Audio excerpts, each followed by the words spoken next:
Well, hello everyone, and welcome to Environmental Coffee House. I am very proud to have a guest tonight, our esteemed Lyle Lewis, the author of Racing to Extinction, which is a phenomenal book.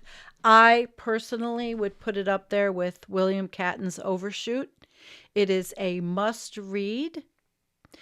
It's not an easy read, but it is a profound read based on Lyle's experience in life. And I'm going to explain to you exactly right now, really quickly, why you should read this book.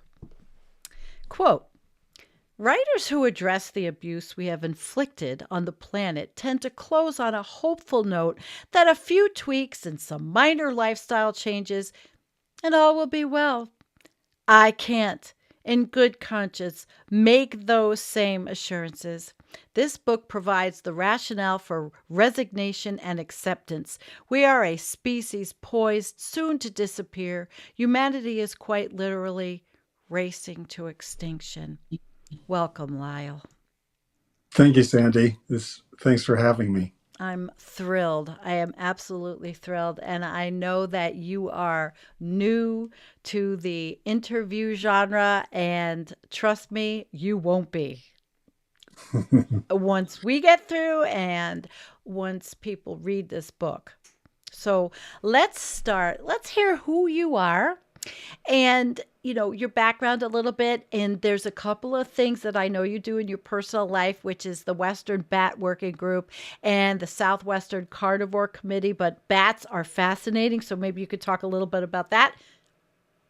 Go for it. Well, I founded the Western Bat Working Group in 1996 as a result of a effort in Idaho at the time to conserve Townsend's big-eared bat, which was an imperiled species in the United States. And we just felt that we needed more communication between bat biologists in order to be more effective with the limited amount of funds that we had available. And so that was the how the whole Western Bat Working Group was precipitated. And I gradually pulled in all of the Western states and the Western Canadian provinces and Alaska into the group. And it's Wow. been a fairly effective communication mechanism Great. and also effective in getting funding for a critter that doesn't normally receive much respect. Hmm. Well, you are a biologist by trade. Yes, I worked for the Bureau of Land Management, although I've worked in a whole variety of different positions, and range conservationist, watershed specialist, hydrologist, fisheries Wow. biologist, ecologist, wildlife biologist, and then the last Hmm. 11 years of my career with the U.S. Fish and Wildlife Service, I was an endangered species branch chief. Wow. So I've worked in a lot of different places, a lot of different areas. And one of the things that probably makes my perspective unique is that I've spent easily 30 years in the field. I've spent 2 full years, at least in wilderness areas. So I that's why I'm not too tech familiar, and I'm just learning a lot of the people that are popular in all of the different fields, because when you're out in the field, you don't hear much of anything. That is a plus, actually. Yeah. It's interesting because, well, I was going to wait on this one, but you had in the book, you did mention about how in our society with all the, I call them what, bullshit jobs, 6.5 hours a day sitting at Yep. least. Well, you didn't. So your keister wasn't sat on. You don't, you were out there doing it. And that is very commendable. I did do a lot of sitting, though, in the last 11 years of my career as an endangered Oh, species branch chief. But even then, I was able to leverage myself out of the office, which is fairly good. rare for even low level managers. And so it was always a priority to me I just didn't feel like you could really understand what was going on unless you spent time in the field. And so I've always Sure. tried to make that a priority. But it was an easy priority to do because I love the outdoors. Oh, so do I. And unfortunately, I spent my career sitting in a chair in an office in an academic what they, ivory tower. And so I when I read all your experiences and I think back, there's a lot of us that we can't change, we can't go backwards, but we can live vicariously through your experience. We can understand it and feel it, especially reading the book. So I think we'll start out with the beginning. I would like to ask you about the history chapter to start. The behavioral changes you talk about, humanoids, creating myths, intelligence, and deities sharing myths. Our religious, our reality is religious, judicial, social, business, and financial myths. And the more we share myths, the more intelligent we are. And especially this one. Most people believe they are a quote stable genius. Other beings as stupid and therefore our use, dominion. So let's have a little chat. That is extremely interesting to me.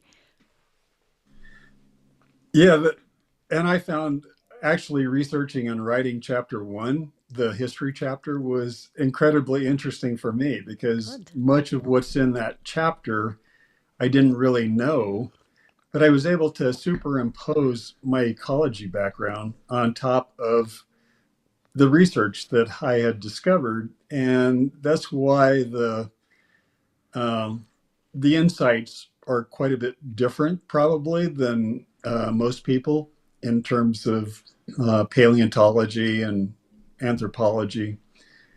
And and so I found it really interesting. The whole shoulder anatomy is kind of the precipitator, and research had shown that in Africa, even 125,000 years ago, that the continent's large animals were 50% smaller than on other continents.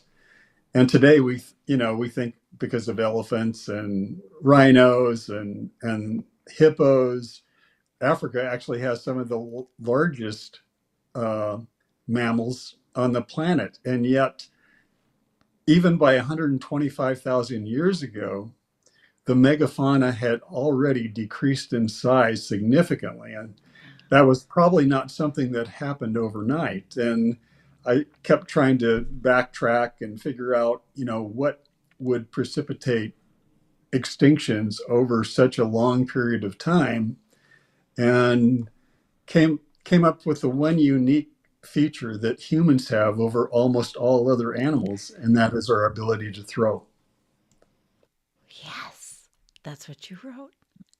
The ability to throw. That's pretty wild. You're right. A lot of people don't talk about that kind of thing. Expound a little bit now. Well, Australopithecus, which is our Mm-hmm. ancestors, roamed the planet between 2 and 4 million years ago, and it was there. It was during that time that our shoulder evolved with a downward scapular tilt, and as a result of that, it allowed us to continue with our continue with hanging, and but also it facilitated tool making and the ability to craft tools. And so uh, those two together, and one of this is kind of an aside, but one of the things I learned by writing that chapter was we were made to hang. And one of the things I do, even for fitness, is I try to incorporate hanging and pulling into my fitness and conditioning because that's just how we evolved. Hanging. Hanging. Okay, give me an example of how do you hang, Lyle? Just grab a bar, Just lift your feet, and and just hang. hang. I mean, Wow. ours, it helps your spine, it helps your shoulders, it helps just about every part of your body. And so, you know, I did. There's nothing in the book about that, but I just found it That's really okay. fascinating It that is. you know that hanging, and then gradually we developed the ability to throw, and that separated us from other animals really gradually, but it also allows us to kill animals without touching them, which is unique in the animal world. And if you look at the dinosaurs, you know, you see pictures of Tyrannosaurus Rex and some of the velociraptors and some of the other neat critters that roamed the earth millions of years ago. They all had tiny arms. They They couldn't did. they couldn't throw. And as far as I know, there's no animal in the history of the planet that could. And so that was I think the first thing that precipitated us on the path to where we are today. The second thing was our ability to use fire. And uh, you know, I've seen all paleontologists in all of these scenarios. Nobody is in complete agreement as to when that might have happened.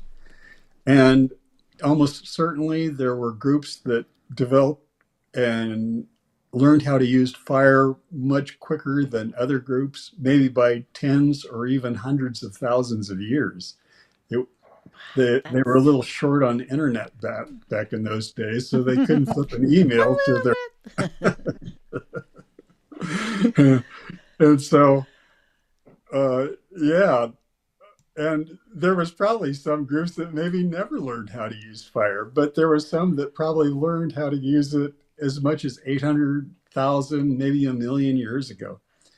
And so you had these, but I also think our ability to use fire enabled humans to gradually move into places where they weren't what I would consider native, and invade into places where they hadn't ever been before because they couldn't take the temperatures. And Europe and Australia were two of those places. And it appears that the move into Australia was the first, and occurred somewhere between 50 and 60,000 years ago. The move into Europe is a little shakier in terms of trying to put an actual date on. And I see new research almost every day as to, you know, different people um, trying to, with new information that Mhm. changes when they may have been there. But it was certainly between 40 and somewhere around 40,000 years ago, give or take 20 or 30,000 years. And and the progression into Europe was probably very gradual. And then they didn't make their way into North America probably until somewhere between 14 and 20,000 years ago. And the same with South America.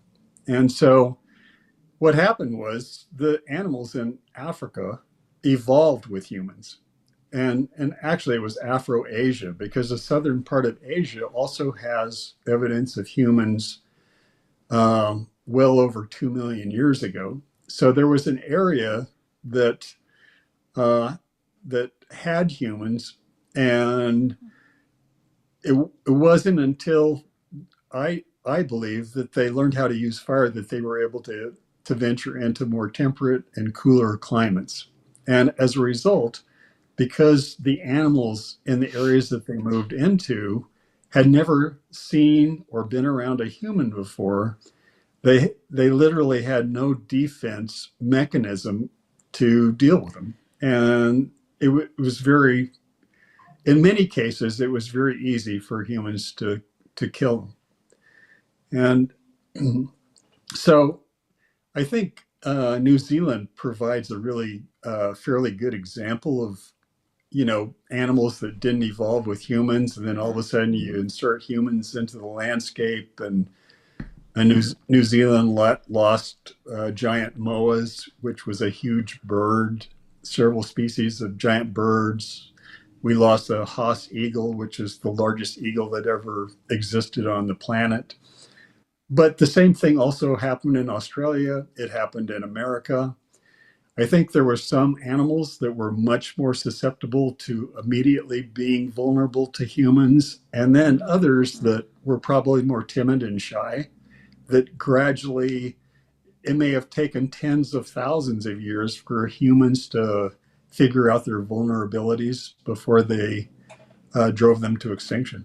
And you do talk about this in the book, in many Right. different places in the book, about different kinds of extinctions that were directly caused by us. Yeah.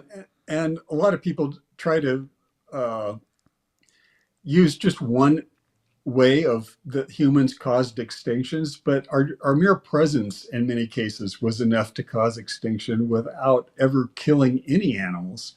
You just insert a new predator into the system, and huge changes can occur. And but there was also a whole bunch of other things that could have potentially happened, and it Hmm. varied between the different animals that we drove to extinction, what their behaviors were, and also it varied with the different groups of people that showed up. Some were probably much more adept at certain types of hunting or gathering Sure. or than others, and so it was chaotic, but it was also almost inevitable that we would drive megafaunal across the planet to extinction.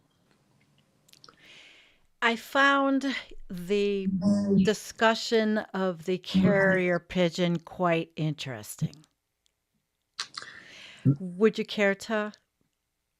The passenger pigeon? The passenger pigeon, not the carrier pigeon. The passenger pigeon. Yes.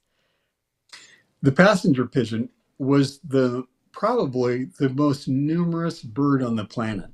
I mean, it is absolutely almost unimaginable to believe that a bird had 3 to 5 billion individuals. Yeah.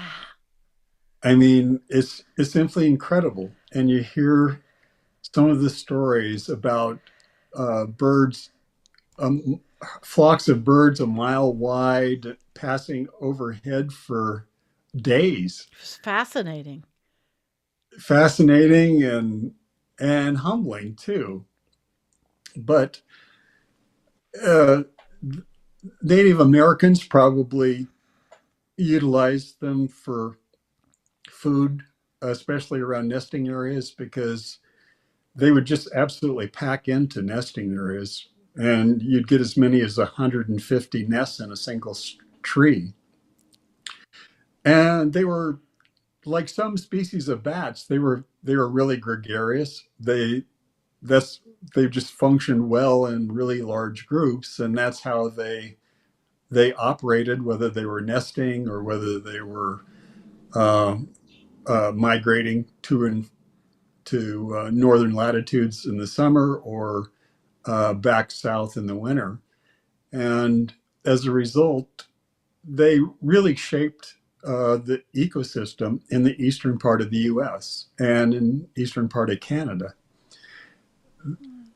It's hard to believe that birds, but there was actually so many of them that they could actually kill small stands of trees just by breaking off all the branches Yeah.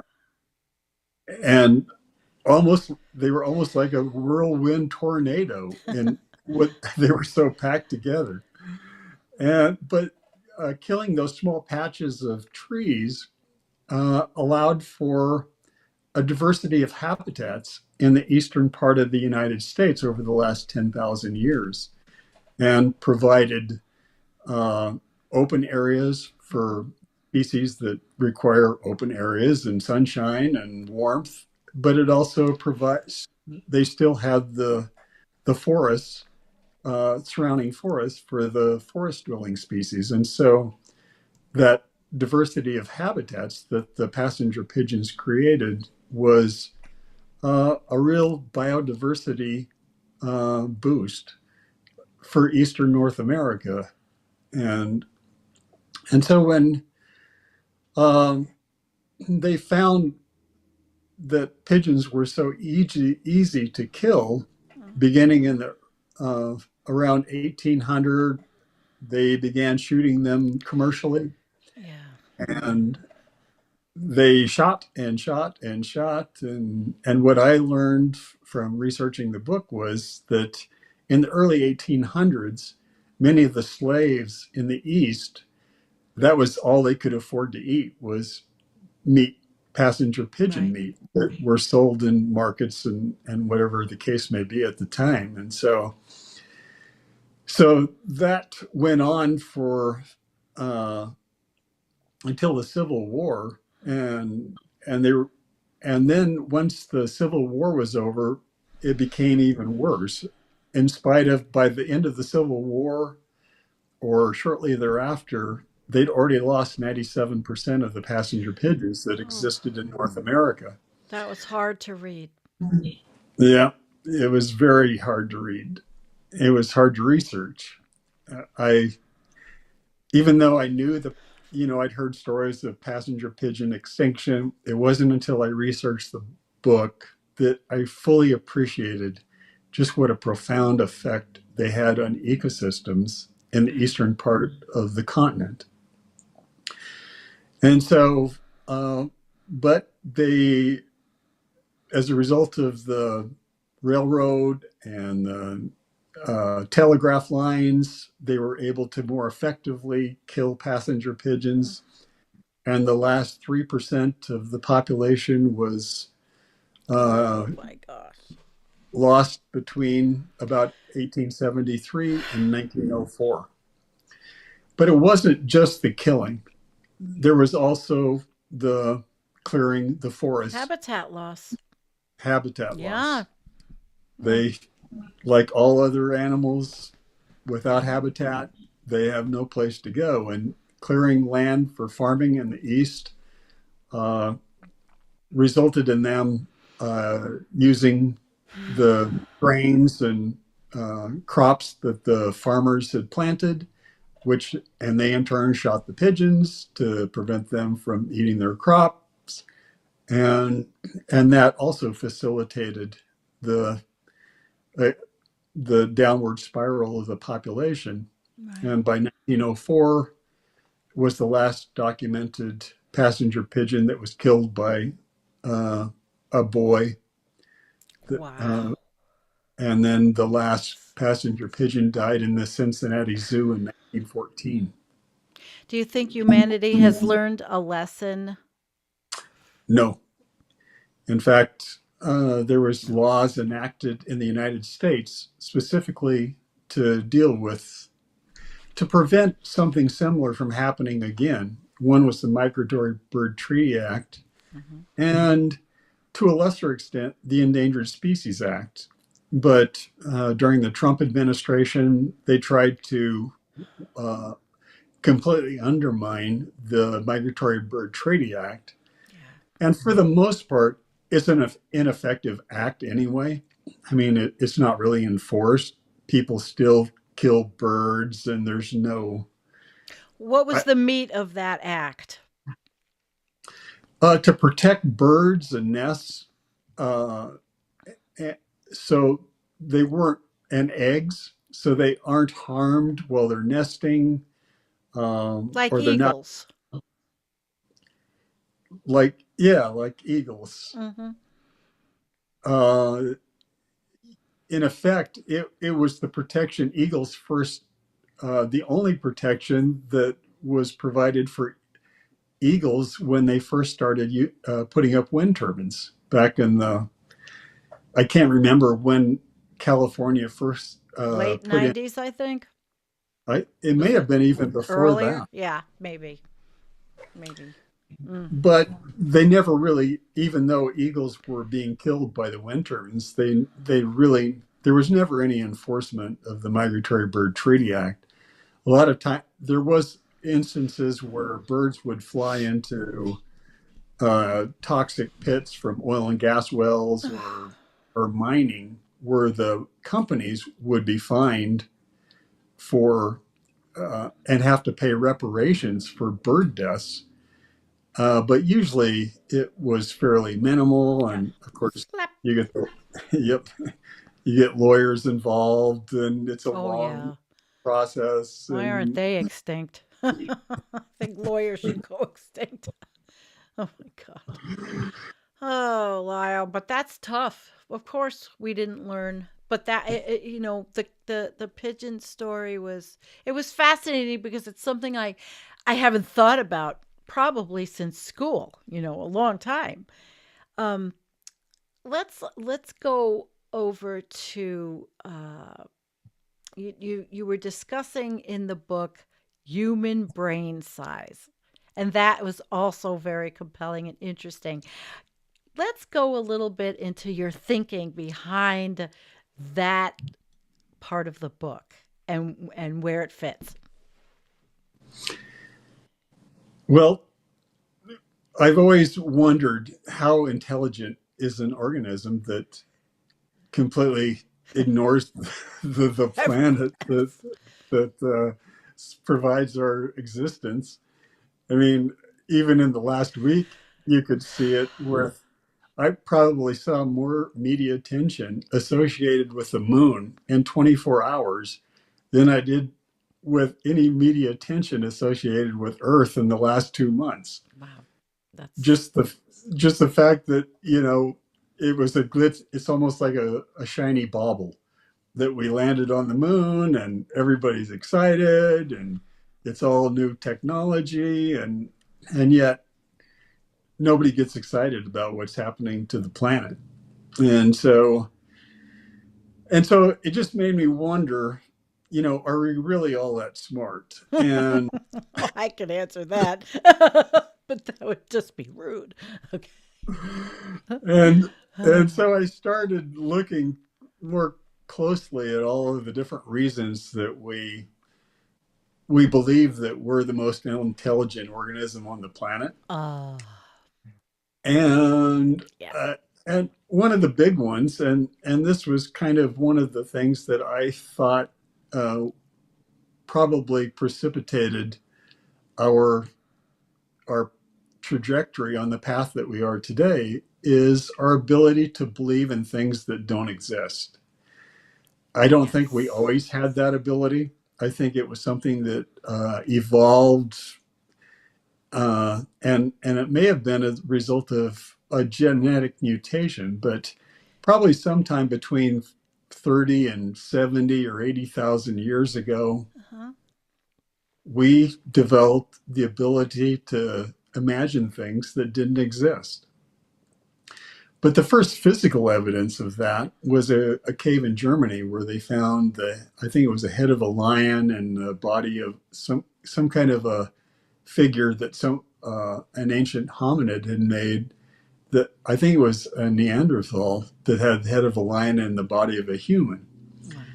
First And so, deity, right? The first deity? yeah, possibly Possibly, yeah. it doesn't. It certainly seems like it could have been the first potential for religion, certainly for something that didn't exist. But it also allowed us the ability to work together in larger groups, because if people could imagine things that don't exist collectively, Mm. they could work together once in a while without ever having interacted with each other prior to that. And you see the same thing. I mean, the most common thing today is money. The people Yes. in Germany or China or Russia, everybody has money. And as long as everybody believes money is worth something, then Yes. it is. Yeah. So we Yeah. collectively believe the same myth, and so we can cooperate, at least on a financial level, with all of these other countries without ever interacting with them. And so, but in ancient times, that probably allowed us to occasionally get together in larger groups of maybe 150 or 200 people and facilitate drives that uh, maybe corralled and then killed like horse herds or camel herds or mammoths or mastodons. Mm. And so it may have been like a seasonal thing, Yeah. but it was the stories and those myths that created that started the whole thing. But I think we didn't really take off with the myths until the agricultural revolution.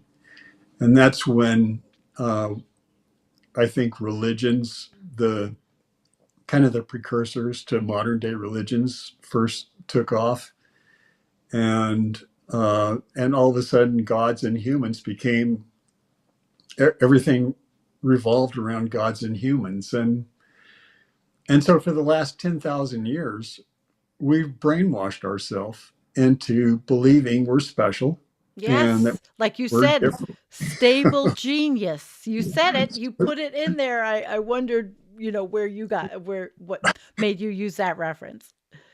Stable genius. That's Yeah. right. So, uh, so that was kind of the whole process.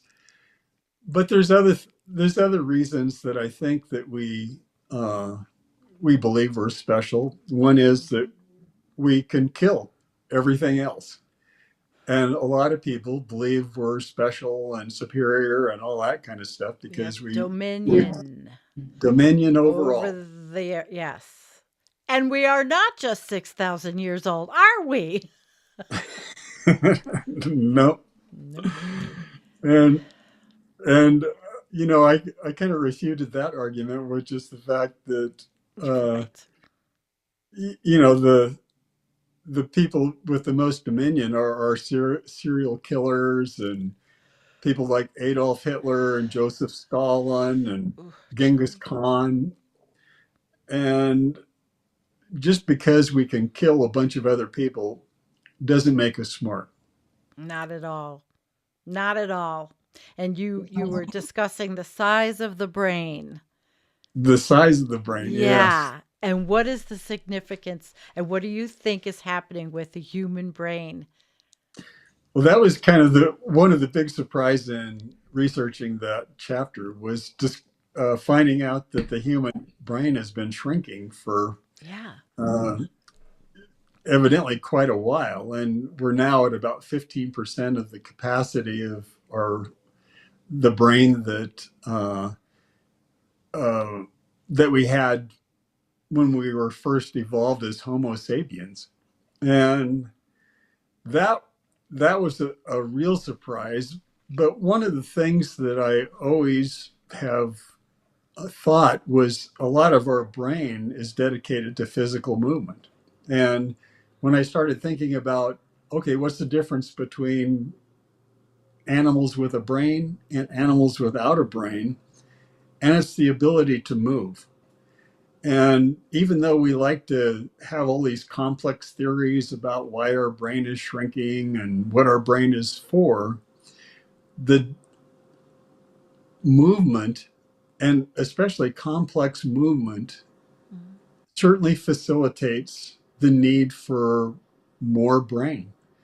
And the fact that humans can do so many different types of movements separates us from a lot of the other animals that, can either run or they can, some can climb a tree, some can swim, but few can do all of those things.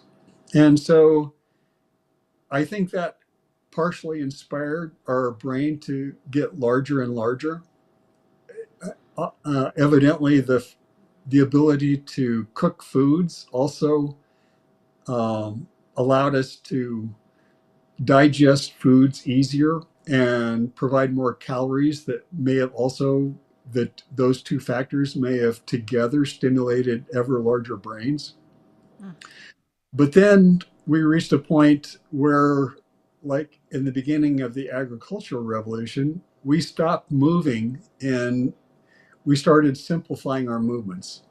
And rather than doing all of the things that hunter gatherers used to do, we're now plowing or weeding or, Yeah. you know, those types of things for 12 hours a day. And we might have actually worked harder, but the movements weren't complex and varied like they were when we were hunter gatherers. And so one of the things that most people completely ignore is that we were doing fairly well as hunter gatherers. And then all of a sudden, we're agriculturalists. And, and Like you say, we are serfs to the we are serfs to the we have grass anxiety to the tubers, serfs to the grains and tubers. That was that's all brilliant. right. Brilliant. We, they are our rulers, or they were. And when you think of, I mean, people don't ever really think about it in those terms, No, I never but, did. Not until I but, read your book. but here we are, you know, providing water for them to drink, protecting them from other critters, doing everything we can to protect them, fencing, weeding. I mean, they domesticated us. And it could have been by design, but there's no question that as a result of crops like wheat and other tubers, we became domesticated. And the one thing that I found was that almost all domesticated animals lose about 15% of their brain capacity when they're domesticated because they don't have to move in complex ways. And that exact same thing has happened to humans.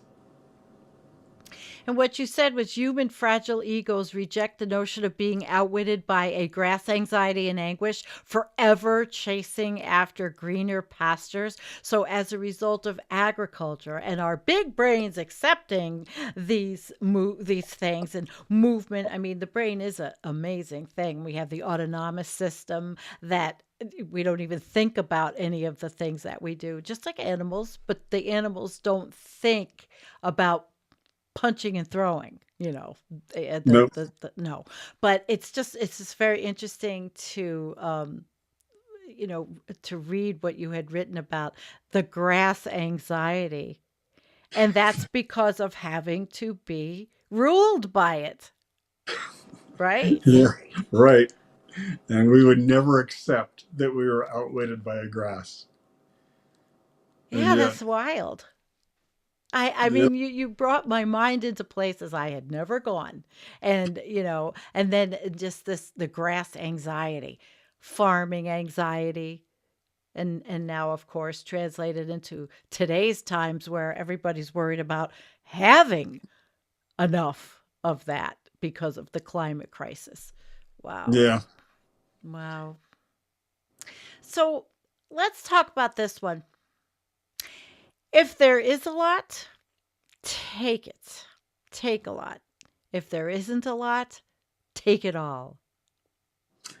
yeah. That was a concept that followed me around my entire career, and it started with ranchers, but it certainly isn't exclusive to ranchers. But in terms of uh, range rangelands, and they're wanting to uh, maximize profits on livestock. They There's just a long history in the Western United States of overgrazing, uh, and even after it was supposedly regulated, Yeah. the it was still the mostly the same thing where uh, ranchers used all they could if it was a good year, and uh, but in a bad year they would use it all. Anyway, Yeah. and you called it, instead of the Bureau of Land Management, you called it the Bureau of Livestock Management. Yep. You should know, you were in the field. And that was, and it was always true until more recently, when now they're just as much in a front for oil and gas industry, for utility companies, for logging companies.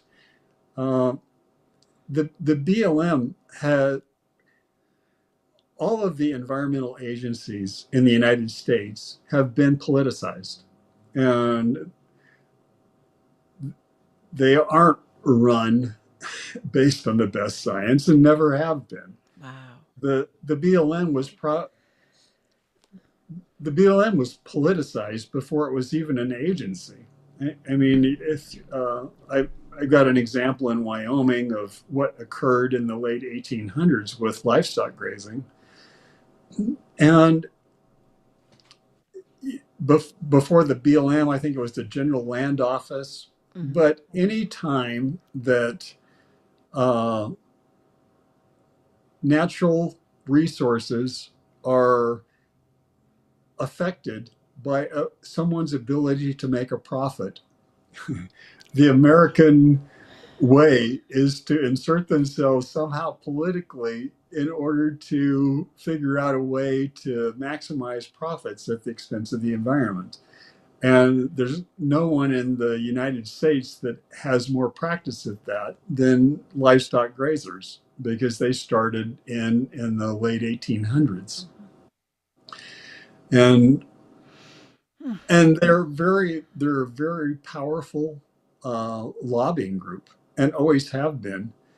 Uh, and I think a lot of it is because in America, agricultural interests, usually their free time is in the winter. I mean, when ranching is done and they're just feeding hay, or if they're farming, I Hmm. mean, in the wintertime, they can't do any farming. And so that's the one time of the year that ranchers and farmers have more time. And that's when almost all state legislatures meet. So the people that have the time to be state legislators have always been, for over a century, agricultural interests. Right. And I always thought that if they held the legislative sessions in the summertime, the legislative, all the legislatures would be teachers.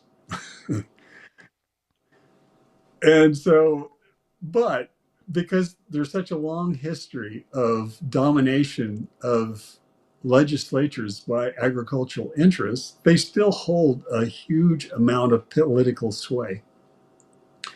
But of course, money does talk. And in the last 30, 40 years, oil and gas industry, logging industry, there's a lot of other industries that are just as adept Hmm. at politicizing environmental agencies in America as the livestock industry. Do you feel that that's corruption, or is it Oh, business as usual? it's both. Both. Corruption is business as usual. I, Yes. I mean, they regularly, in my first experience in the BLM was as a as a permanent employee, was in Rawlins, Wyoming in 1978. And I got the permanent job in October. And I remember going out in November, and I wanted to see the area that we were supposed to be managing, which Hmm. was really all of southeastern Wyoming. Wow. It was a huge Vast. area. Yeah. So I go out with my maps and I'm driving around and I see a whole bunch of cows. And so I look at the maps and find out, who's supposed to be there. And turns out there's not supposed to be any cows there. And Oh. so I get, I document everything, take pictures, go back to the office, write up a trespass report, turn it into the area manager, and he thinks I'm crazy. They all think I'm crazy. Oh. They couldn't believe somebody would actually trespass somebody in spite of them not supposed to have cows out there. And they thought I was just some kind of radical. And what happened? Nothing. Nothing. They they they kind of whitewashed it away, and You were the like so, you were the cattle grazing whistleblower. Oh well, my god. I didn't even get to the whistleblowing status. It was just one that was back in the days before whistleblowing. Yeah, I hear you. Well, when you say uh, you talk about this, it's so it's infuriating. Actually, it's infuriating because you're really illustrating the history of the lie we've all been told, the histories of the lies and the system that has just been corrupt and gotten more corrupt. And it's taken us into this dark place where we now reside.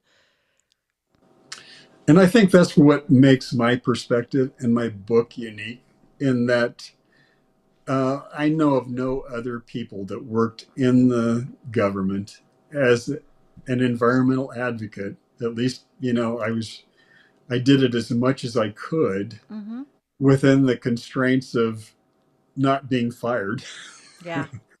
and and and live to tell about it and write about it. And when you most environmental books are, there's kind of three groups of people that write environmental books.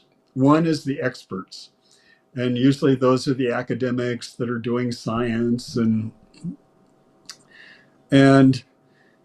but in order to understand how science is used in natural resource management, most science is a grad student goes out, collects data for a few years, they write up their research, they get it published, hopefully in a journal, and they present it at an environmental conference or a professional conference of some kind, and then they hope that somebody notices. Or they hope that it precipitates additional research dollars.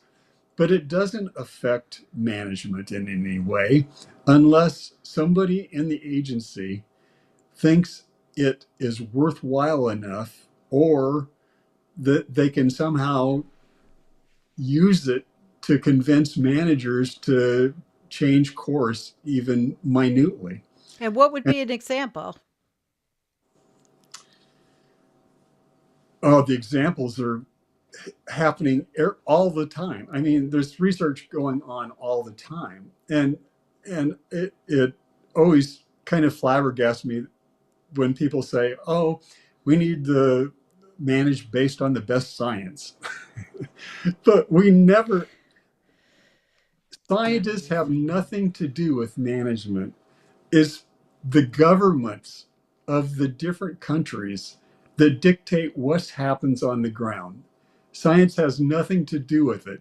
If the governments can use the science Right. to justify their actions, they will. And so, a lot of the science that's used is not something that I would be comfortable with in many cases.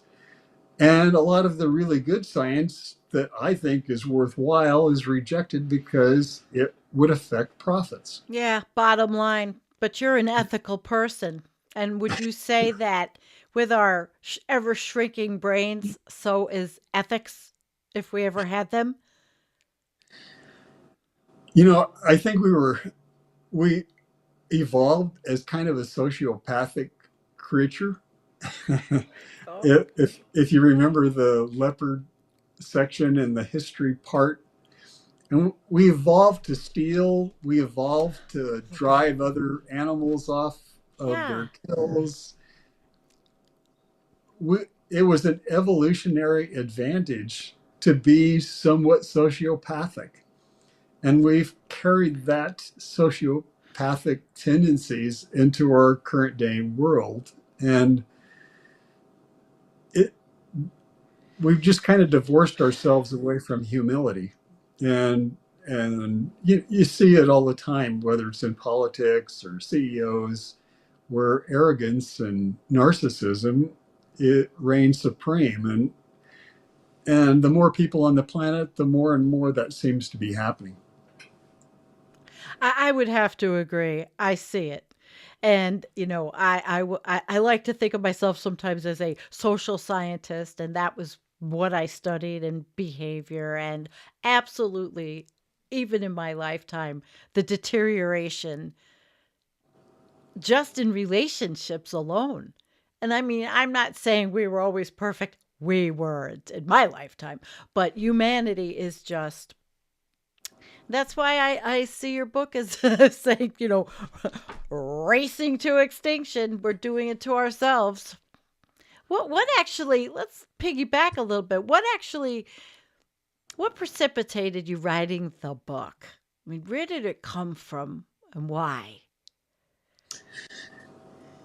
I remember back when I was about 30 years old, going out in the field after being bludgeoned on some issue or another, thinking, Mm.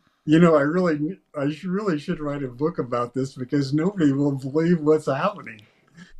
And and then, it just kind of festered in the back of my mind. Well, I retired at the end of 2011 to help an elderly parent that was having health issues. And I thought, but I didn't want to write a book. I didn't want to write that book. And so but I thought I should just because I felt like people had a right to know what was happening. And I also felt that people that are never exposed to the environment, that are basically destined to live in urban areas their entire life, at least deserve the opportunity to understand what is happening in the world around them. Yeah. And lastly, I hoped it would help the people who were like me, who cared and are doing everything they possibly can to understand our limitations and keep their expectations low so of humanity, and in hopes that they have happier lives, because the people I really care about are the people that really care about the planet. Yeah.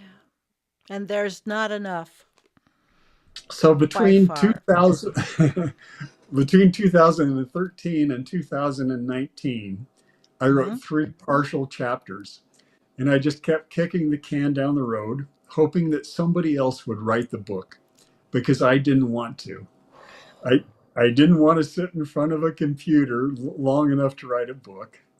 I didn't want to immerse myself in such a dark topic for such a long period of time. And I also knew, based on my career, that there was a pretty good chance that anybody that wrote a book like this, especially with that title, would be the subject of a lot of attacks by people that just simply do not want to hear that humans could potentially go extinct. And so it wasn't until 2019 that I finally decided, okay, no one else is going to do this. And also, I finally understood that nobody else could do that because nobody else had my perspective or my Exactly. background to potentially write a book like this. But I still, for the first 4 months I wrote, I still hoped I'd uncover evidence that would refute everything that I Oh, thought was true. And it wasn't until 2000, I think it was August of 2019, that I saw the article by Michael Schellenberger in Forbes magazine, mm, where he was bad mouthing Greta Thunberg hmm, and Elizabeth Colbert and just throwing about out a whole bunch of misinformation that I just finally decided, you know what? I'm doing this. I'm doing this. Lit a And fire so, under your keister. yep. The word you used in the beginning, in the sitting chapter. Yeah. And so that's when I devoted myself to finishing the book. Well, I And think it's so, great. well, thank you. I'm very happy you did it. So I have another question. Have you gotten any blowback from the BLM or any of your former employers? No, none of them have read it yet. Oh, okay. I just wonder if what you're anticipating on hearing, because it's not like I, you haven't told the truth. You have. it'll be interesting. I'm sure they'll be upset.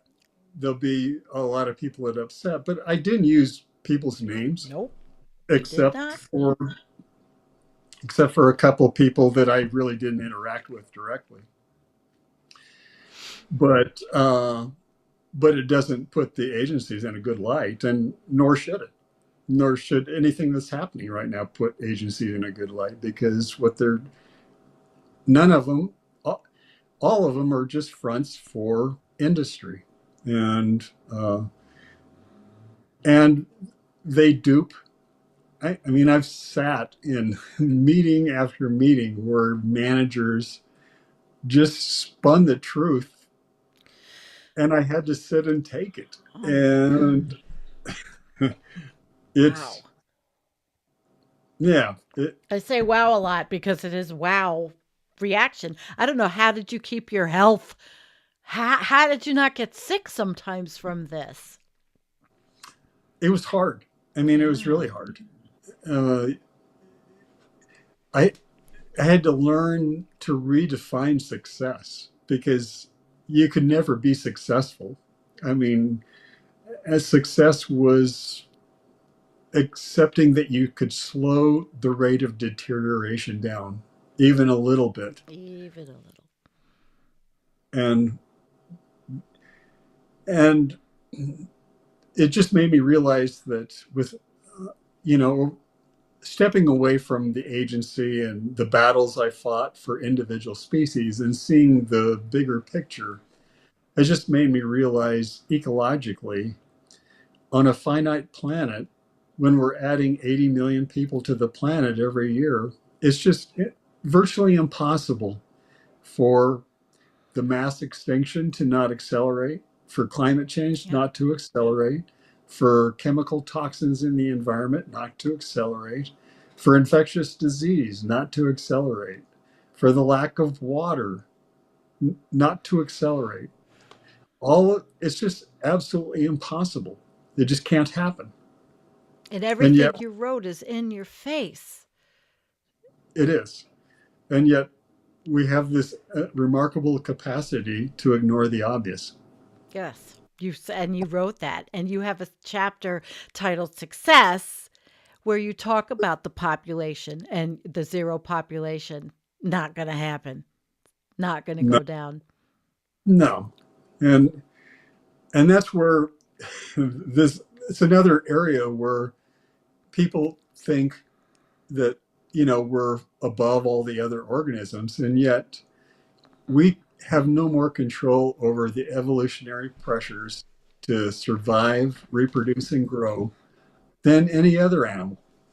And we're going to survive, reproduce, and grow until we disappear.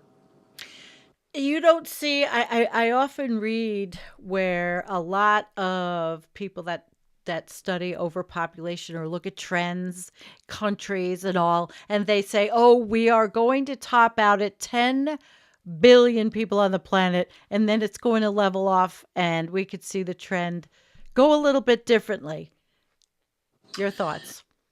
Well, ecologically, the population growth curve, you can kind of predict what's going to happen by the how steep the increase is, and that's probably a pretty good indication of how steep the decrease will be. I mean, people have ecology classes in college have for years used snowshoe hares and Canada lynx populations as the kind of the predator prey Mm-hmm. relationship of, the snowshoe hare populations go way up, and then they reach a level and the Canada lynx populations go up as a result of those. The snowshoe hare populations crash, and then the Canada lynx populations crash. Mm. And and there's some organisms on the planet that just normally, I mean, that's just a part of their life history, where they have these huge cycles of immense population increases, peak populations, and then all of a sudden huge die-offs. Mm-hmm. But if you look at the human population, it's just gone up, up, up, up.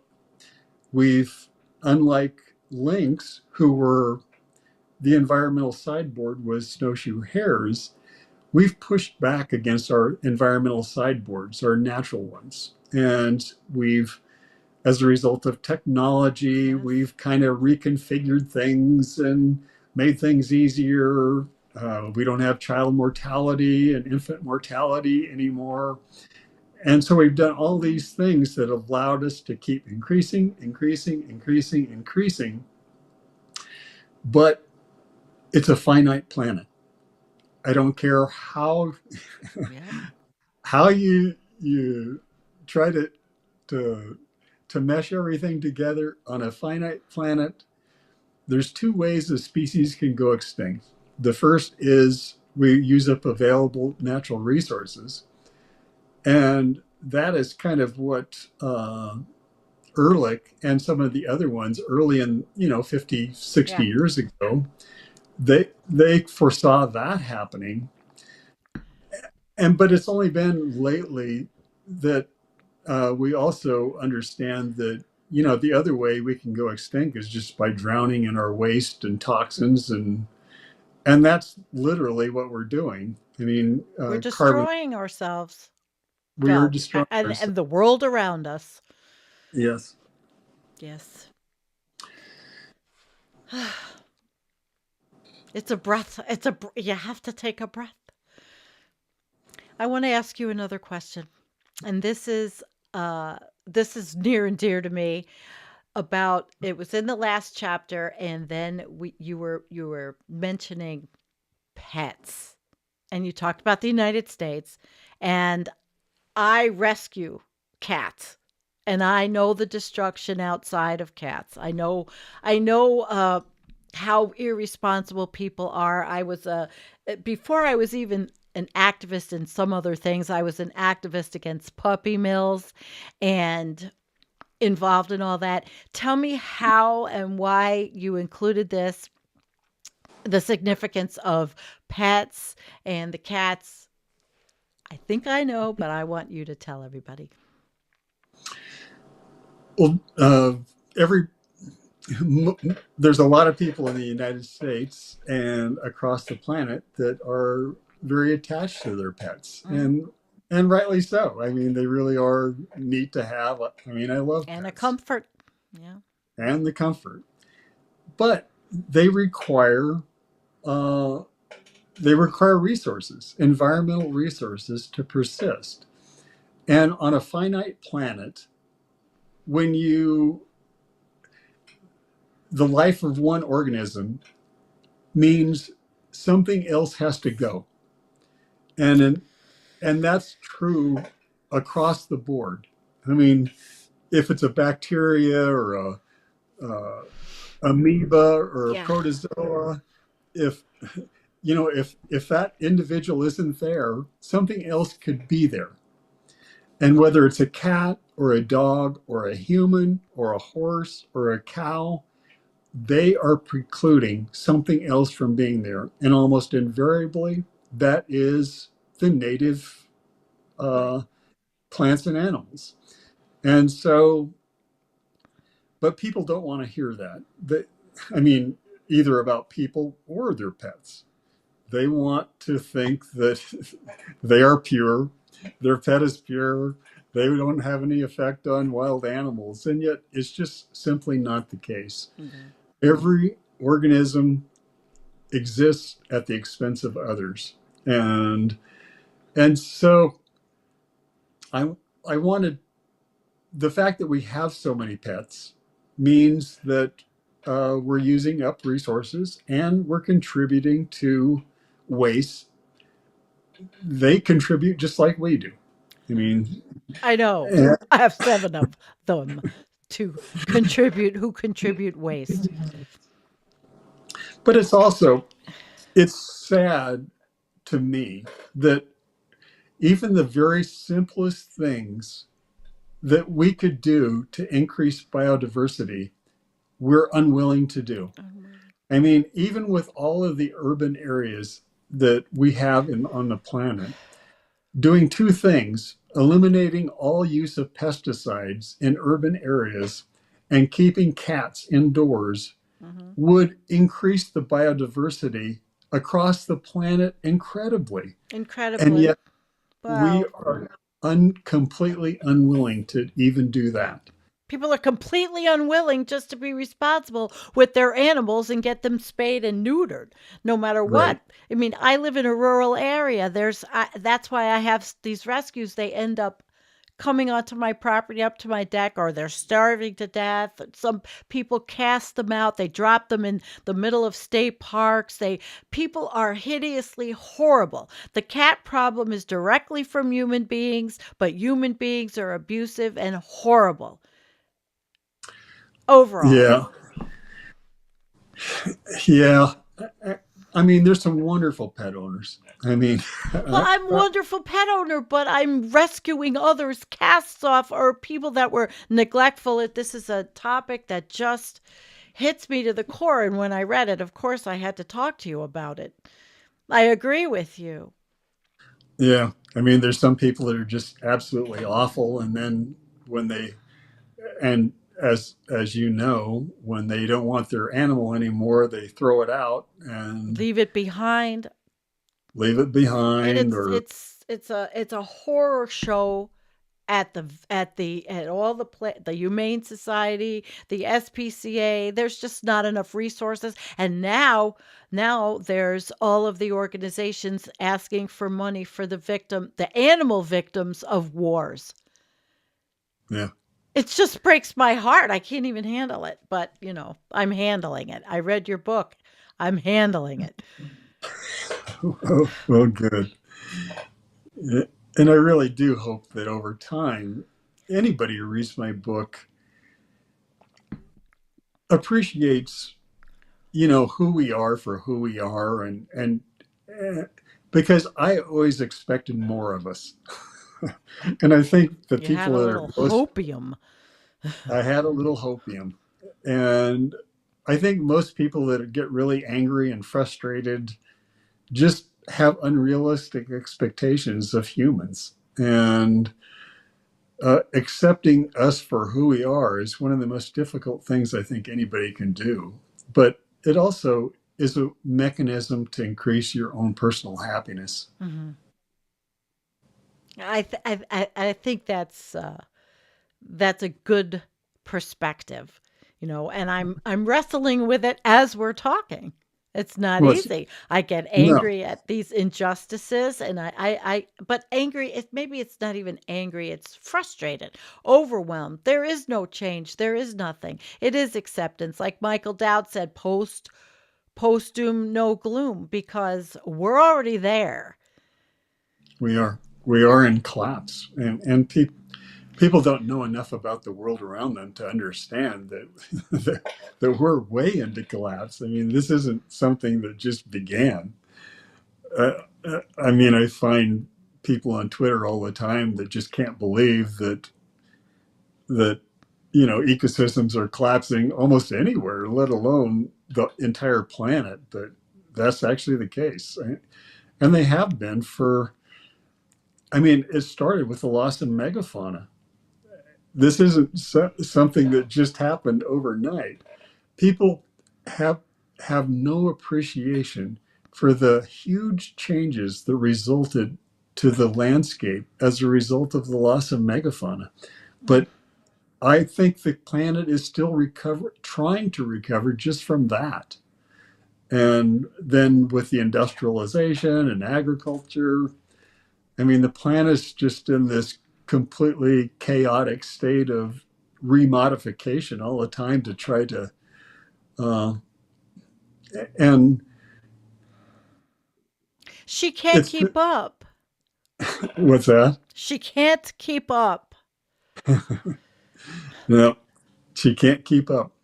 We it was trying to, it was doing pretty well even with 100 million, and but at the point in time when we got much over 100 million people, it couldn't keep up anymore, and it's just been a slow downward. Well, it started out slow, but it's accelerating, which is Sure. part of the reason for the title of my book, Racing to Extinction, because we're in an accelerator phase right now, and it's frightening, frankly. I think it's frightening. Now, but of course, I've been perusing, consuming, reading, learning, and studying for 7 years of all of the climate crisis and the ecological crisis. So I'm a little I'm not hardened to it, but I'm used to it. Your book, though, was I don't know. It touched me more than others, and I hope it does. I hope it gets read by, I mean, I think dignitaries should read this book. The United States, this book should be sent to the White House. Somebody should, they ought to read this book. Your book is a very important book, I feel. Well, thank you. And that's, I'm not a famous author or famous person, having spent so much time in the field. So, my hope is that it just gradually develops some inertia, and as more people read it, that the word will gradually get out. Uh, And then but in the community, there are others to help soften the blow of coming to terms with the fact that we are in collapse, and most people just walk around, even, I mean, in other countries that are the not the West, the people that don't understand all this, are they can't understand it because they're just trying to survive. right. Yet I'm sure there are people that are seeing the collapse in Africa. For example, we have a gentleman that was on our show telling us all about the collapsing nature of things that he's seen, but they're trying so hard to grow and farm and feed their people. Yeah, and uh, I care too much about wild areas and wild species to give up.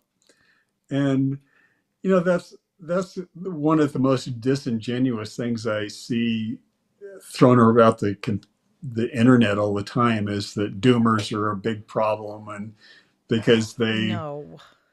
and what I see is the people that are labeled as doomers are just pragmatists. I mean, they see the world around them, and they accept it for what it is. They're just not blind to what is happening to them, and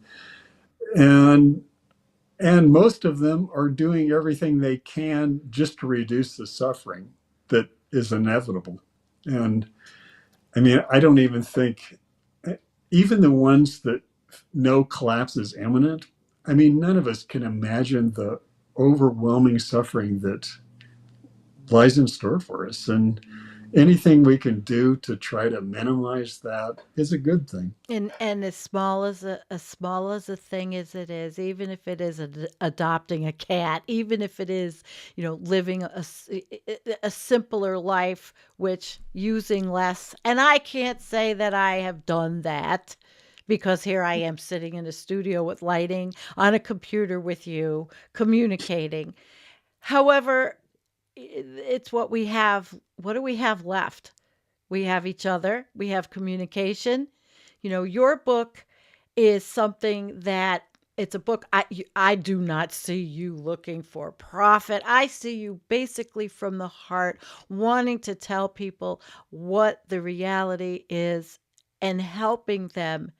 And there are, like I said, there's support systems, but I think they're going to have to be expanded, and maybe not so governmental, although I do see that happening. Once more calamities, disaster management, that's a big one. Yeah, but I just see us going from crisis to crisis and kind of ping ponging off of the side of the walls as we go down. And No response. You don't think there'll be a coordinated response or is it going to be the last minute? Because now something else they're talking about is the geoengineering, which I never thought would be taken seriously like this. I yeah, I I'm think talking about the stratospheric. yeah, and some of those things are just so dangerous. Whew, I mean, they're unproven. they're insane. They're insane. But this is, But the result of our shrinking dumb brain. Homo colossus is going to just it'll be a nail in the coffin. we, well, in addition to our diminishing brain, it's also frightening that in the last 50 years, we've lost 17 IQ points. I mean, across the board. And most people believe that's due to the chemical toxins in the environment. Ugh. And we're losing about 3 points of IQ per decade. And I suspect that is actually increasing In to a the point. United States, I'm sure we're losing more IQ points exponentially than the rest of the world. And that's making us less able to deal with everything. I mean, uh, to be rational about how we think, and we're just we're diminished mentally all the time. It seems like, It's the and psychological collapse. it's almost like another feedback loop. That I mean, there's just Yeah. feedback loops and in among feedback loops that are expediting where we're headed. Oh, boy, that's one that I'd like to go down that road. The feedback loop of losing IQ points, of human intelligence shrinkage, so to speak. Wow, fascinating. You think Yeah, you'll ever write another book, or do you think this is the one? I hope not. I understand. This had to take a lot out of you emotionally, like you said earlier. Well, and I'm an ecologist. I'd rather not be sitting and In writing. writing, And yeah. I think even though now I'm an author, I think I'll always feel a little bit like an imposter because I don't really Really? feel like an author. I feel like I'm an ecologist. Well, you are an ecologist because this is who you identify, and this is where your expertise is and your knowledge. But it's amazing for us that you wrote this and that you can communicate these things. And I'm going to tell you, I want to thank you so much. I think we could probably go on with this, but I think for a first interview, this has really been fulfilling for me. Is there anything you'd like to offer, talk about? I'm not going to do the standard, well, how long you think we have? I'm not going to do that. Oh, Uh, good. I would Because never do that because on a geologic timescale, nobody knows. We don't prognosticate here. We're just watching we're and just living it. and there's so many different variables that it really is impossible to predict.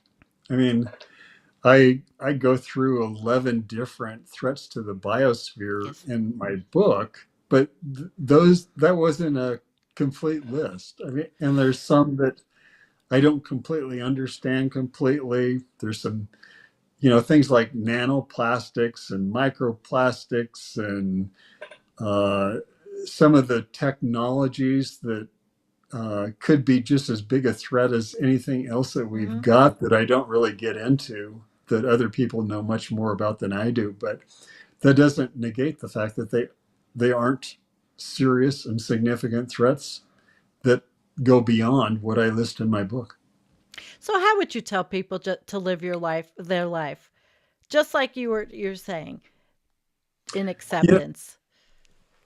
I try to live my life and not take myself or other people too seriously, and enjoy myself to the extent I can.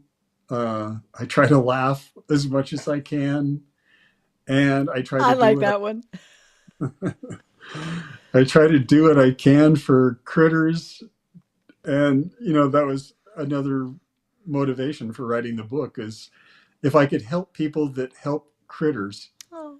I'm helping critters indirectly. And so it was kind of the last thing I felt I could do, and feel comfortable that I've done everything that I can.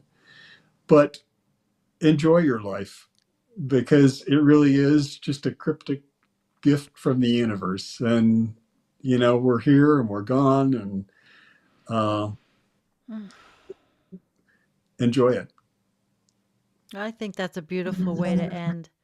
And I want to thank you so much for being with me on Environmental Coffee House. And you also, everybody out there, you can find Lyle on Twitter X. That's That's right. where and we are in our community there, and I think it's a damn good one. So thank you so much. Thank you for having me. Oh, it was my pleasure.